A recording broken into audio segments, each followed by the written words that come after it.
इस वीडियो में मैं आप सबके साथ में कुछ प्रोडक्ट्स जिन्हें मैंने रिसेंटली अमेजोन से परचेज करा है और इनमें से बहुत सारे प्रोडक्ट्स ऐसे भी हैं जिन्हें मैं काफ़ी लंबे टाइम से यूज़ कर रही हूँ।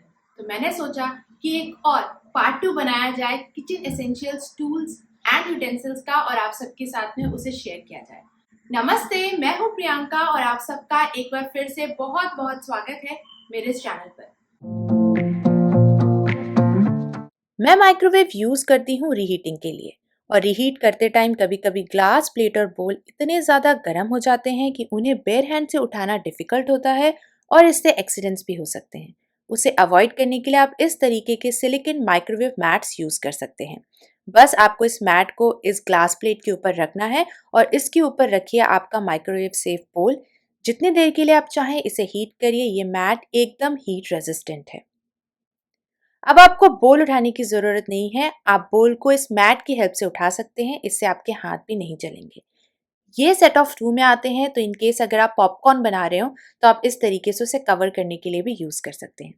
ये काफ़ी पुराना माइक्रोवेव है तो ऊपर कॉइल लगी है। आजकल बिना कॉइल वाले माइक्रोवेव्स आ रहे हैं, तो आप इसको ऊपर की तरफ कुछ इस तरीके से स्टिक कर सकते हैं। स्पेस भी नहीं लेगा।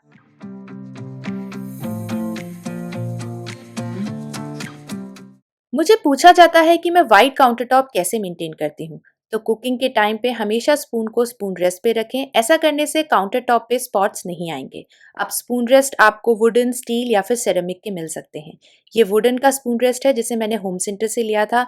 सेरेमिक वाले बहुत जल्दी ब्रेक हो जाते हैं, सो आई स्टॉप यूजिंग देम। लेकिन लिड को भी अच्छे से रखना जरूरी है। इसे काउंटर टॉप पे ना रखें कुकिंग करते टाइम। कुछ कढ़ाई ऐसी होती हैं जिनके हैंडल पर ये लिड आराम से फंस जाता है और पानी सारा का सारा पैन में ही जाके ड्रिप होगा। लेकिन कुछ कढ़ाई ऐसी होती हैं जिनमें ये हैंडल्स अड़ते नहीं हैं। तो उसके लिए आप इस तरीके का स्पून और लिड रेस्ट चूज करें जिसमें आप स्पून और लिड को आराम से रख सकते हैं। कुछ इस तरीके से लिड पीछे यहाँ पर स्टैंड हो जाता है और फ्रंट में स्पून को रखने के लिए जगह दी गई है। ये सिलिकॉन मटेरियल से बना हुआ है जो कि एकदम 100% हीट रेजिस्टेंट है। आप चाहें तो स्टील मटेरियल में भी चूज कर सकते हैं, जिसका लिंक आपको नीचे डिस्क्रिप्शन बॉक्स में मिल जाएगा।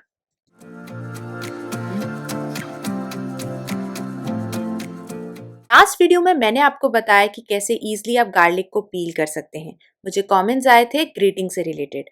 अगर हम नाइफ यूज करते हैं तो टाइम बहुत कंज्यूम होता है और इस तरीके के ग्रेटर से जो नेल्स हैं वो कट हो जाते हैं और कभी कभी फिंगर टिप्स हर्ट हो जाती हैं। तो उसे अवॉइड करने के लिए आप इस तरीके का गार्लिक ग्रेटर यूज कर सकते हैं। आप देखोगे कि कितने अच्छा इसका यहाँ फ्रंट में हैंडल पे ग्रिप है। बस आपको एक क्लोव गार्लिक का लेना है। फर्स्ट आपको थोड़ा सा प्रेशर अप्लाई करना पड़ेगा, बट उसके बाद में आप इसे बैक एंड फोर्थ कुछ इस तरीके से मूव करके जितना भी गार्लिक है उसको बहुत फाइन पेस्ट में ग्रेट कर सकते हैं विद इन फ्यू मिनट्स। और सारा का सारा ऐसे आप उसको डैप करेंगे तो वो बाहर आ जाएगा।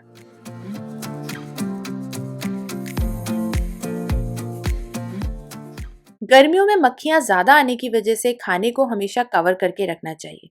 कवर करने के लिए अगर आप भी इस तरीके का स्टील लिड यूज करते हैं, तो अगर आप आपके सर्विंग बोल को इधर से उधर शिफ्ट करें और ये लिड ओपन हो जाए तो उसकी वजह से काउंटर टॉप पे स्पिल हो सकता है। उसे अवॉइड करने के लिए आप इस तरीके के वैक्यूम सिलिकॉन लिड्स यूज कर सकते हैं जो कि हैंडल के साथ में आता है। इस छोटे से बोल में पानी है और इस लिड का साइज है लार्ज, बट आप देखें कितना इजीली ये इसको भी ग्रिप कर पा रहा है। वैक्यूम क्रिएट हो जाती है जिसकी वजह से ये ओपन नहीं होगा। ओपन करने के लिए आपको साइड से वैक्यूम रिलीज करनी पड़ेगी, तभी आप इस लिड को हटा सकते हैं। बड़े बोल पे भी मैंने इसको फिक्स करके देखा और बहुत अच्छी तरीके से ये यहाँ पर भी काम करता है। और स्टील के जो बर्तन है उस पर भी इसकी अच्छी खासी ग्रिप होती है। इसमें एक छोटा सा यहाँ पर स्लॉट है जिसकी हेल्प से आप इसे वॉल पर हैंग कर सकते हैं। ये बहुत ज्यादा स्पेस भी नहीं ऑक्यूपाई करेगा।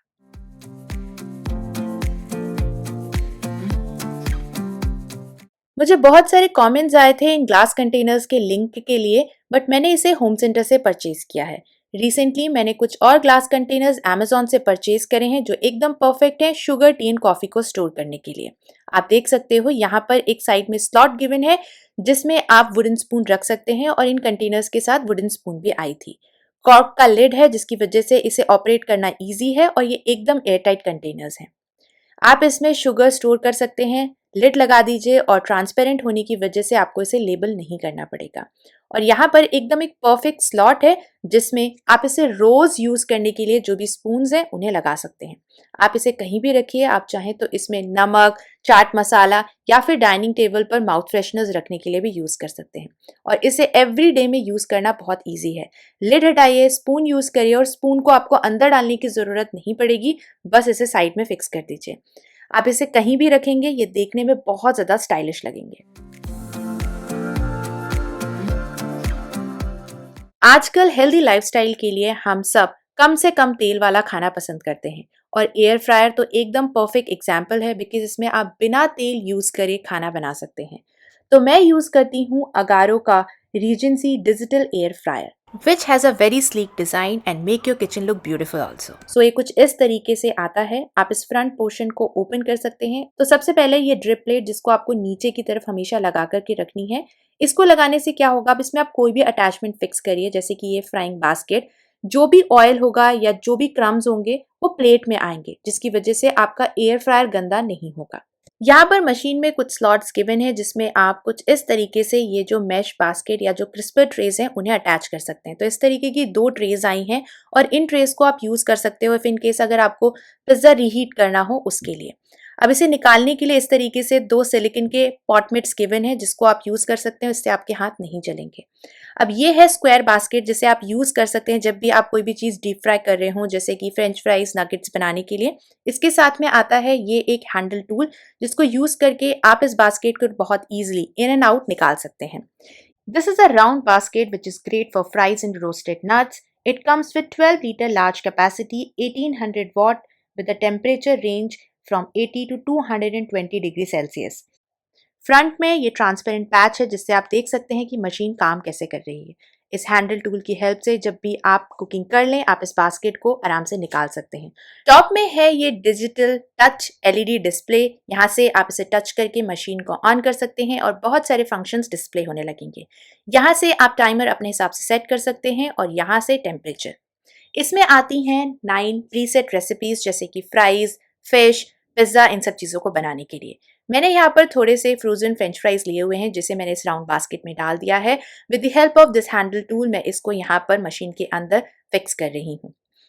डोर को बंद करके, क्योंकि मैंने बहुत थोड़े से फ्राइज लिए हैं तो मैं कम टाइम के लिए टेम्परेचर भी सेट करूँगी और जो टाइमर है उसको भी फ्राइज की क्वांटिटी के हिसाब से सेट कर दूँगी और इसे कुक होने दूँगी फॉर दैट पर्टिकुलर टाइम। ये है स्क्यूअर्स जिसकी हेल्प से आप कबाब या फिर पनीर टिक्का बहुत ईजिली इसके अंदर कुक कर सकते हैं। अब जब एक बार अच्छी तरीके से फ्रेंच फ्राइज कुक हो गए, अगेन क्योंकि बास्केट गर्म है तो मैं यहाँ पर हैंडल टूल यूज़ कर रही हूँ इस बास्केट को मशीन में से बाहर निकालने के लिए। इसको अच्छी तरीके से प्लेट पे रख दीजिए, मशीन को अच्छे से स्विच ऑफ कर दीजिए और जब एक बार ये थोड़ा सा कूल डाउन हो जाए तो इसमें से आप फ्राइज़ बाहर निकाल लें। फ्राइज़ एग्जैक्टली वैसे ही बनते हैं जैसे कि आप इसे ऑयल में डीप फ्राई करते हैं, बट हाँ, इसमें बिल्कुल भी ऑयल यूज़ नहीं होता है। आप इसे चेक कर सकते हैं, नीचे डिस्क्रिप्शन बॉक्स में इसका लिंक गिवन है। वाटरमेलन को कट करना एक टास्क है। जब भी इसे नाइफ से कट करते हैं तो बहुत सारा स्पिल क्रिएट होता है। रिसेंटली अमेजोन पर मैंने देखा ये watermelon cutter and I thought कि इसे ट्राई किया जाए।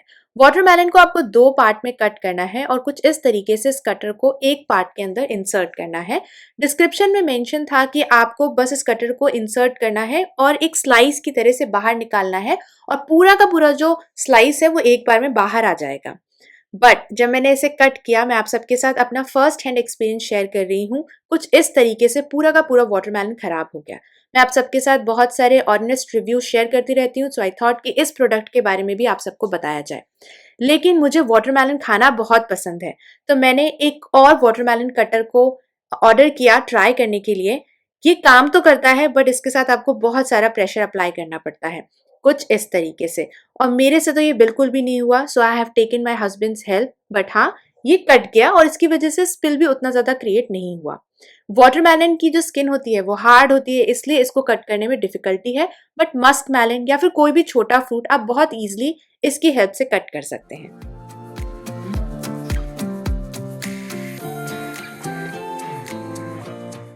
थ्रू आउट द ईयर मेरे बेटे को भुट्टा यानी कि जो कॉर्न होता है उसे खाना बहुत ज़्यादा पसंद है, तो मैं हमेशा ही घर में भुट्टा रखती हूँ। जब भी उसे मन होता है गैस स्टोव ऑन करके कुछ इस तरीके से उसे रोस्ट करके दे देती हूँ। लेकिन एक काम जो उसे बिल्कुल भी पसंद नहीं है वो है भुट्टे में से उसके सीड्स निकालना।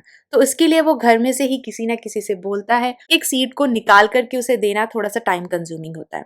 तो रिसेंटली अमेजोन के ऊपर मैंने देखा ये मल्टी फंक्शनल कॉर्न स्ट्रिपर या फिर पीलर, जिसकी हेल्प से बहुत ईजिली भुट्टे के जो सीड्स होते हैं उसे इस मशीन के थ्रू निकाला जा सकता है।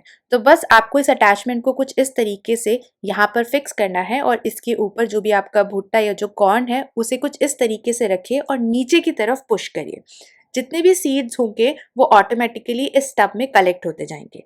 एक और अच्छी चीज़, क्योंकि ये प्लास्टिक का बना हुआ है तो मे भी हो सकता है कि आप में से बहुत सारे लोग इसको ना पसंद करें, बट मुझे क्योंकि इसकी नीड थी, अर्जेंट था, इस वजह से मैंने सोचा कि इसको ट्राई ज़रूर किया जाए। अगर आप चाहें तो नीचे जो प्लास्टिक वाला चीज़ है उसकी जगह पर आप इसे नॉर्मल किसी भी प्लेट में भी निकाल सकते हैं। इसके साथ में एक ग्रेटर भी आता है जिसकी हेल्प से आपको कोई वेजिटेबल ग्रेट करनी हो, जिंजर हो, आलू हो, इन चीज़ों को भी आप ग्रेटिंग के लिए यूज़ कर सकते हैं। इसका लिंक आपको नीचे डिस्क्रिप्शन बॉक्स में मिल जाएगा।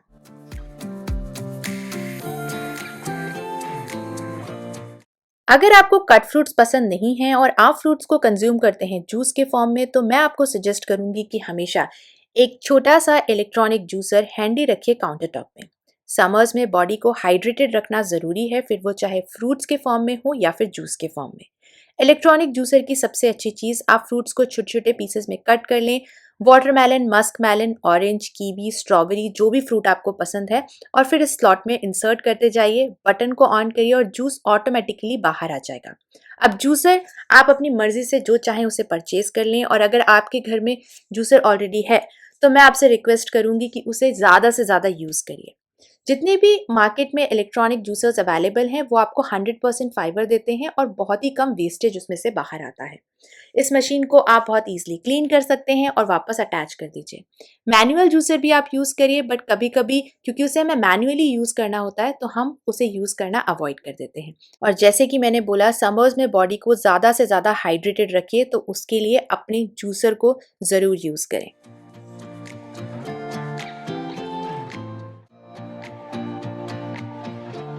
ओवर द टाइम बहुत सारे यूटेंसिल्स इकट्ठा हो जाते हैं, जैसे कि स्ट्रेनर, सीव्स और कोलैंडर, और इन सब के टेक्निकल यूसेज अलग अलग होते हैं। तो चलिए शुरू करते हैं इस ब्रॉड कोलैंडर के साथ में। जब भी आप वेजिटेबल बॉईल करें, पोटैटो या कोई भी, उसका टेम्परेचर कूल डाउन करने के लिए आप इसका यूज़ कर सकते हैं। इस तरीके के छोटे जो स्ट्रेनर्स होते हैं उन्हें आप यूज़ करिए सोकिंग के लिए। जब भी आप पोहा बना रहे हो और आपको पोहे को सोक करना हो, वाटर को ड्रेन करने के लिए, इस तरीके के जो कोलैंडर्स या फिर जो स्ट्रेनर्स होते हैं वो एकदम परफेक्ट होते हैं।